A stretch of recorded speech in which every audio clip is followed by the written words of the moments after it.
Office থেকে বাড়ি ফেরার পথে আজকে আমি সজনে মোমো খেয়ে এসেছিলাম। তাই রাত্রেবেলা বাড়িতে আর সেরকম ডিনারে কিছু খেতে ইচ্ছে করছিল না।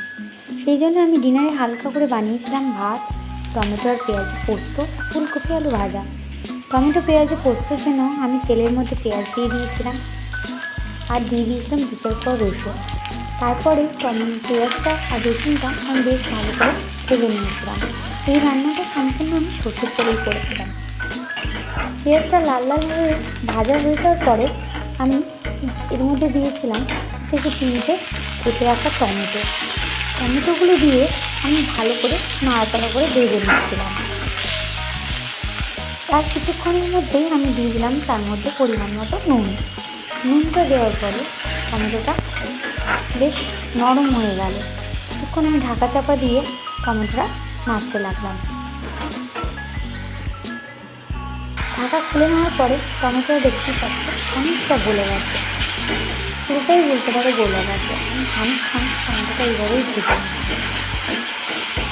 ভেজে নেওয়ার পরে আমি এর মধ্যে দিয়ে দেবো আমার বেঁচে রাখা পোস্তটা।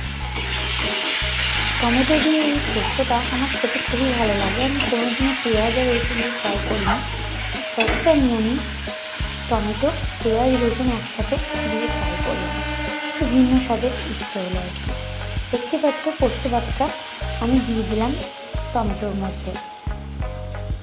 অনেকটা জল যেহেতু আমি পোস্ত বাটার সময় দিয়েছিলাম, সেহেতু আমি আর আলাদা করে কোনো জল দিলাম না।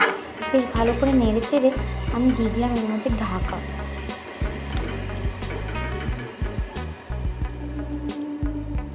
দেওয়ার পরে খানিকক্ষণ পরে সেই ঢাকা দিয়ে দিলাম। ঢাকা দেওয়ার খানিকক্ষণ পরে আমি ঢাকাটা খুলে নিয়ে দেখতেই পাচ্ছ আমার টমেটোটা পোস্তটা প্রায় হয়ে গেছে। যেহেতু আমি কোনো ডাল ফাল বা ঝোল কিছু করিনি, সেই জন্য আমি টমেটো পোস্তটা একটু কাইকাই রাখবো, একদম শুকনো করে নেব না।